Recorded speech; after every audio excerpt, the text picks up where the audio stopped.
D'avoir patienté, petit problème de transport aujourd'hui entre les lignes 6 et 14. Donc on voulait être sûr que tout le monde prenne place.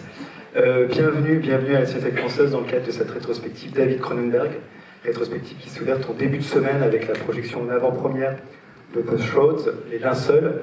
Le film sortira en salle le 30 avril, donc on vous invite évidemment à aller le voir dès sa sortie. Mais pour l'heure, aujourd'hui, c'est A Dangerous Method que vous allez voir ou revoir. Le film date de 2011. Quelques éléments sur le film. Le scénario est signé Christopher Hampton. Christopher Hampton a écrit ce scénario à partir de sa propre pièce de théâtre The Talking Cure, littéralement la cure par la parole.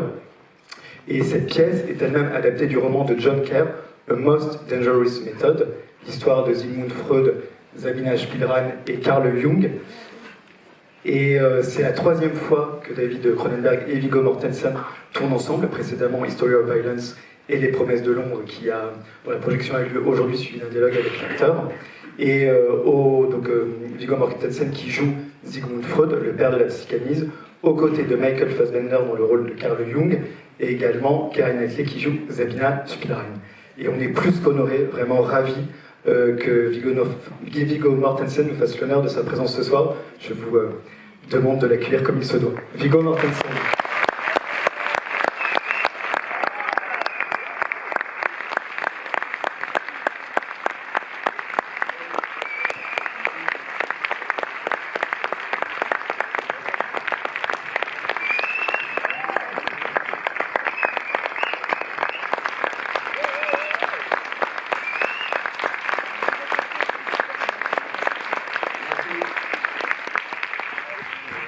Merci de venir voir A Dangerous Method. Je pense qu'avec ce film, David Cronenberg a montré qu'il pouvait réaliser une pièce classique d'époque aussi bien que n'importe quel autre metteur en scène. À vrai dire, lorsqu'il m'a proposé de jouer dans le film, de jouer le rôle de Freud, j'avais d'abord hésité parce que je ne pensais pas que j'étais le bon acteur pour le rôle. Mais je suis content d'avoir accepté le défi. J'ai beaucoup appris pendant le tournage, avant le tournage, en préparant le tournage avec David, sur Freud, Jung, Spielrein, et l'époque, le début de psychanalyse. C'était génial l'expérience. Et j'espère que vous allez profiter de ce film. Viggo Mortensen, justement, vous parlez de vous préparer au rôle. Comment vous êtes préparé? Est-ce que vous avez pu voir peut-être, alors il y a eu très peu d'images de Freud filmées, mais des enregistrements. On sait que Montgomery Clift a joué le rôle de Freud dans un film de John Huston. Est-ce que c'était des bases pour vous le travail, ou peut-être l'écriture, peut-être la lecture de Freud? J'avais vu ce film il y a longtemps, mais je n'ai pas lu des autres films sur Freud parce que les films que j'avais vus, je ne pensais pas que c'était Freud, vraiment. Et quand j'ai commencé à lire tout ce que je pouvais trouver de Freud et sur Freud, Jung et Spielrein, c'était intéressant. J'ai commencé à comprendre pourquoi David voulait faire ce film. Et je suis allé à Vienne, j'ai trouvé des livres qu'il avait dans sa bibliothèque. Et j'ai trouvé qu'il avait un bon sens de l'humour, un peu comme Cronenberg, à vrai dire. Et c'était une belle expérience. Mais j'ai beaucoup parlé avec lui, et on a échangé des emails, et on a parlé au téléphone, on a lu des mêmes livres, et c'était comme ça que je me suis préparé. Et puis, j'ai appris à fumer des cigares. Combien de cigares par jour on vous voit constamment fumer? Je ne sais pas. Et il était bon. Et j'ai dit, si je vais fumer des cigares, doit être des bons cigares. C'est ça qu'on...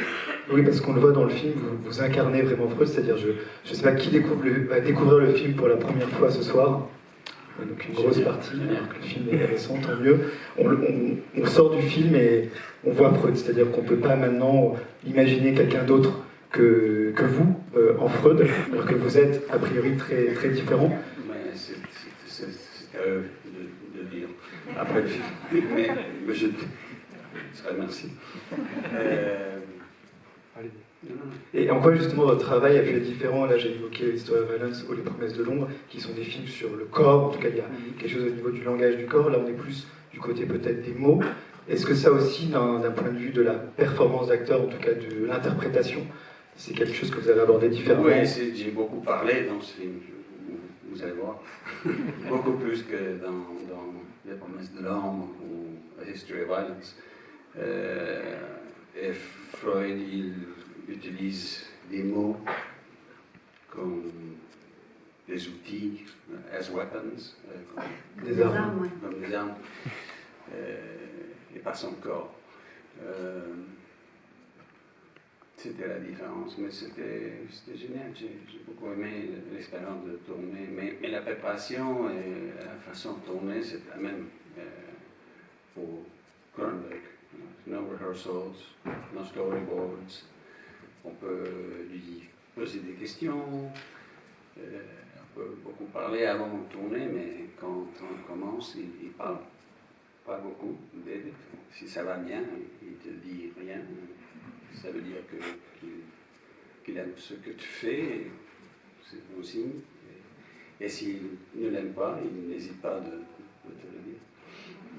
Et vous avez tourné à Vienne, dans les lieux que Freud a fréquentés? Oui, un peu. Freud, oui. Oui, un peu. Dans sa maison,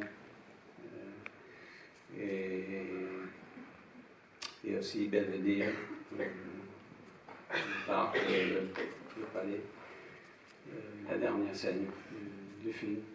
Mais la plupart du tournage, on l'a fait en Allemagne. Köln.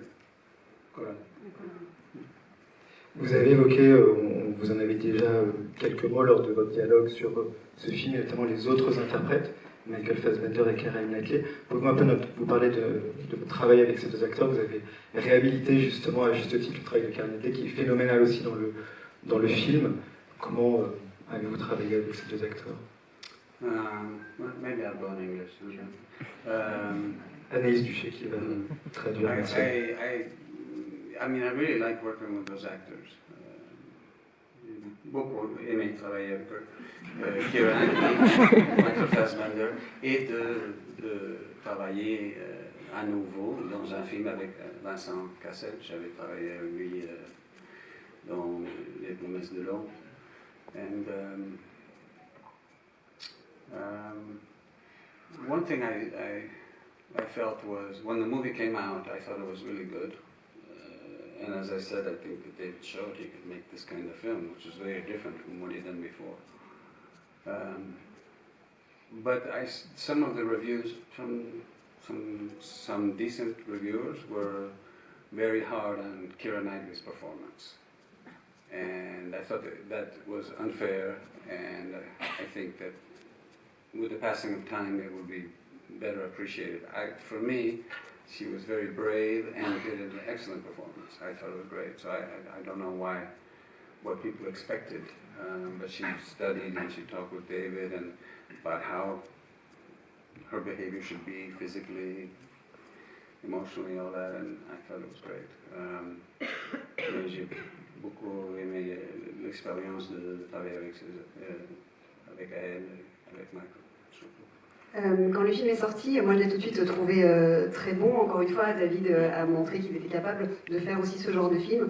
Mais des critiques, même certains respectables, ont été très durs avec l'interprétation de Keira Knightley à l'époque. Et j'ai trouvé quand même que c'était assez injuste. Et je pense que vraiment, avec le recul, plus tard, sa prestation sera réévaluée parce que je trouve qu'elle est extrêmement courageuse et vraiment excellente dans le film. Elle a beaucoup discuté avec David en amont du langage corporel, de la gestuelle très particulière de cette actrice, de ce personnage, parce que c'était un jeu très physique. Oui, parce que Kaina Ranate joue en fait l'hystérie au sens clinique du terme, et on peut voir que la révolution, en tout cas d'Askins ou de Freud, ce que ça a pu apporter à ces femmes-là, en tout cas par la suite, donc oui, c'est en effet. Et vous, justement, est-ce qu'il y a eu un avant et un après interpréter Freud au cinéma, dans votre carrière d'acteur ou même de réalisateur? Ce film, Ce rôle, le rôle de Freud. Bon, c'est ce qui est différent, comme je dis, c'est d'avoir